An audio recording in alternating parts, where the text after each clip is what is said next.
Hey, salut à tous les gars, c'est Ren, j'espère que vous allez tous très très bien, moi ça va nickel. On se retrouve aujourd'hui pour parler d'un film d'horreur que j'ai pu découvrir que très récemment. C'est un film d'horreur japonais qui est extrêmement connu quand même, il faut le dire. Moi je l'ai découvert forcément grâce à Puich, hein. C'est vrai que maintenant ce monsieur, je l'ai présenté à de multiples reprises et c'est vrai qu'il m'en a beaucoup parlé de ce film.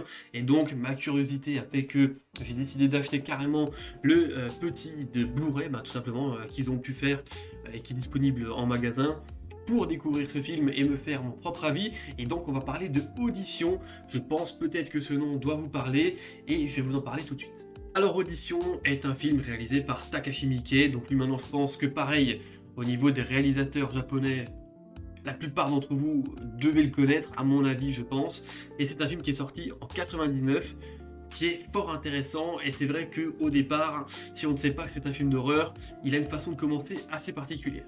Chez nous, il est sorti que 3 ans plus tard, hein, donc en 2002, et il a été interdit au moins de 16 ans, en tout cas déconseillé au moins de 16 ans à sa sortie. Au niveau de la distribution, je vais vous parler des quelques personnages principaux que l'on voit assez souvent à l'écran, parce qu'il y a une multitude de personnages, il y a plein de figurants qui apparaissent et tout, dans le but justement d'une audition, mais je vais vous donner ici vraiment les personnages primordiaux, vraiment ceux qui nous intéressent le plus.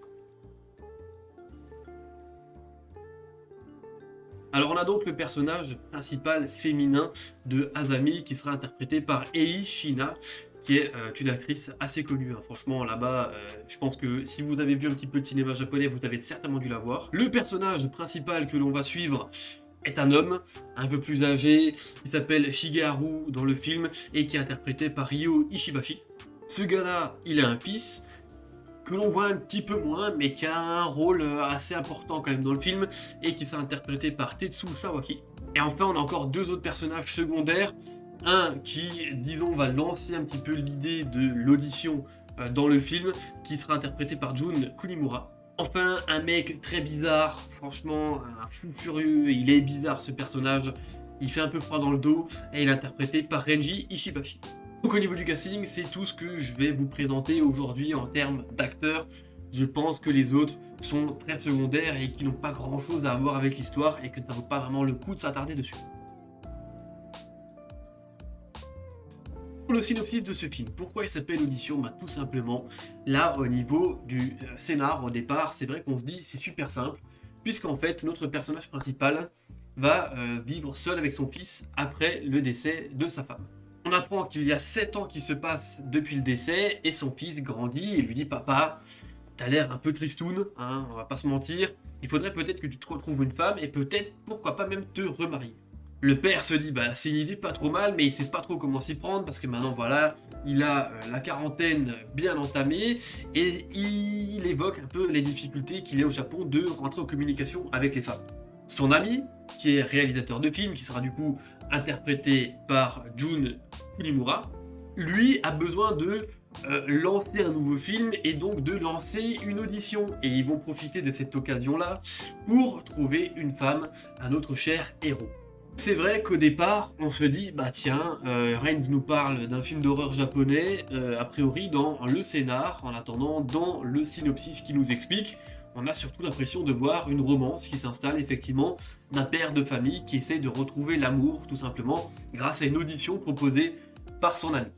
Mais, il se cache quelque chose de très dangereux derrière toute cette histoire. Il y a quelque chose de très psychologiquement dur dans ce récit qui me plaît énormément et donc je vais vous en parler tout de suite. Alors dans Audition, c'est vrai que c'est un truc de fou. Si maintenant on sait pas que c'est un film d'horreur, on se dit sur quasiment 3 quarts du film, je suis en train de regarder une romance japonaise d'un petit téléfilm classique, voilà, d'un mec qui veut retrouver l'amour après le décès de sa femme. Son moyen de le faire, vu que il a des amis dans le cinéma, c'est de faire des auditions et du coup d'enchaîner voilà, des auditions pour trouver la perle rare. Donc c'est vrai que on se dit, bon là, on va suivre certainement une romance qui va s'installer entre deux personnages qui au départ ne se connaissent pas du tout.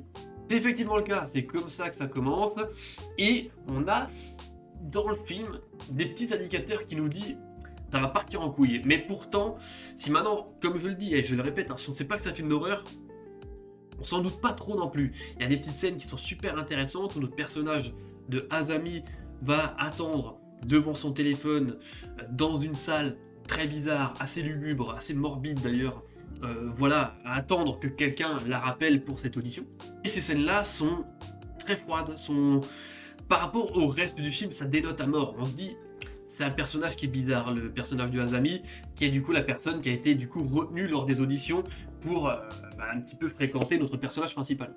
On se rend compte qu'il y a quelque chose de louche et c'est très bien mis en scène parce qu'on a l'impression qu'il y a un piège qui est en train de s'installer en fait autour de notre héros sans que lui s'en rende compte et sans que nous on en soit totalement sûr. Parce que on se rend compte que c'est bizarre mais en même temps on sait pas trop où ça va. Donc au niveau de la mise en scène c'est super bien, les acteurs sont super bons là pour le coup, même les personnages secondaires hein, ils surjouent pas, ils sont bien. Le fiston, t'as l'impression qu'il sort d'une sitcom de fou à la Friends parce qu'il a tous les clichés possibles dans son rôle, mais du coup on va dire qu'il apporte un petit côté de folie, un petit côté d'humour de temps en temps quand on le voit, ça c'est sympathique. Le personnage principal, lui, il est à fond. On a vraiment l'impression de voir un père de famille qui est complètement retombé amoureux d'une femme. Franchement, lui, il est super dans son rôle. Et le personnage de Azami, eh bien, écoutez, cette actrice, elle est très très forte. Parce que pendant les 3 quarts du film, on ne la voit pas lâcher une expression au niveau de son visage. Elle est vide. On a l'impression qu'elle a plus d'âme. Genre, c'est un truc de fou. Et à la fin, il se passe quelque chose de fou. Et là, son rôle s'illumine, elle a des expressions au niveau du visage, elle est plus libérée au niveau de ses mouvements, il y a vraiment un jeu d'acteur qui est très très bien mené au niveau de ce film. Sinon c'est vrai que tout le début du film, du coup, vu qu'on a vraiment l'impression de voir une romance et un piège qui se referme tout doucement autour de notre héros, c'est vrai que c'est assez lent. Donc si on n'est pas très patient, il dure quasiment 2 heures, hein, il dure 1h55, c'est vrai que si on n'est pas patient, on se dit, le début c'est un peu long. Et d'un coup, allez, sur la dernière demi-heure, il y a tout qui s'enchaîne et là, c'est le retournement de cerveau. On se dit, punaise, en fait, je suis pas du tout en train de regarder un film de romance, je suis vraiment en train de regarder un véritable film d'horreur qui s'est installé petit à petit à travers le scénario, à travers le jeu des acteurs, à travers l'ambiance qui s'est installée tout doucement et c'est mené d'une main de maître. La fin, en plus, on en a encore discuté avec Puich parce que lui, du coup, il l'a vu et il aime beaucoup ce film. Moi je trouve, et lui aussi, que cette fin laisse la possibilité à plusieurs interprétations, entre guillemets. On a peut-être l'interprétation autour du rêve, ce qui se passe n'est pas réel, c'est de l'imagination, ou alors vraiment sur le côté fou furieux de l'histoire qui a complètement dérapé et qui est devenue totalement glauque et très violente. Et donc, en fonction de l'interprétation qu'on donne au film, il y a 2 résolutions à cette histoire, et ces 2 résolutions, globalement, qui sont assez négatives, entre guillemets. On a une scène qui est ultra bien mise en scène, pour le coup, où notre personnage, on a l'impression qu'il perd la tête, il mélange plein de situations, bien glauques, hein, bien noires, et la mise en scène, elle joue un rôle là-dedans vraiment excellente, où on a l'apparition de plusieurs personnages dans sa tête, on a l'impression, en fait tout dépend de l'interprétation que l'on donne à cette scène-là, et c'est super bien fait, franchement, c'est des scènes que je pense, une fois qu'on l'a vu, ça va nous rester en tête, c'est sûr. Pour le côté un petit peu horrifique aussi, on a le background de Azami qui est assez flou mais qui a l'air assez violent. On a aussi le personnage en chaise roulante, le personnage que je vous disais qui est très bizarre dans cette histoire-là. Lui, c'est un psychopathe en puissance, je sais pas ce qui se passe, je sais pas ce qu'il fout dans l'histoire, mais en tout cas, il a l'air d'être très dangereux et il apporte un côté très glauque et très malsain à l'histoire en plus. On voit pas beaucoup et il intervient très très tard dans le film et pourtant il est super impactant. Il y a aussi une ambiance sonore dans le film qui est assez lourde je trouve. C'est vrai que globalement il n'y a pas beaucoup de musique, il n'y a pas beaucoup... voilà. Mais il y a une ambiance sonore qui fait que c'est assez lourd, c'est pesant, surtout vers la fin quand justement ça commence à déraper. Donc c'est un film que je trouve très intéressant au niveau des interprétations qu'on peut donner au récit. Au niveau de la qualité tout simplement de l'acting, c'est super. Et il y a aussi... la mise en scène, la photographie, il y a plein de plans qui restent en tête. Et pourtant, c'est filmé voilà, avec les moyens du bord. Il n'y a pas non plus un énorme budget là derrière. Et je trouve que pourtant, c'est un produit vraiment intéressant. Donc je ne vais pas rentrer dans plus de détails pour Audition. Je pense que la plupart d'entre vous, vous devez certainement le connaître. Si vous ne le connaissiez pas, franchement, allez le voir. C'est pour ça que je vous en dévoile pas plus parce que il y a vraiment une clé dans ce récit qui peut changer votre vision de la chose et je pense que c'est quelque chose à découvrir vraiment sur votre écran. Voilà, je vais vous laisser là-dessus pour Audition de Takashi Miike. J'espère que cette petite vidéo vous a plu. Si c'est le cas, n'hésitez pas à le faire savoir. On se retrouvera très vite. C'était rien, portez-vous bien. Ciao, ciao.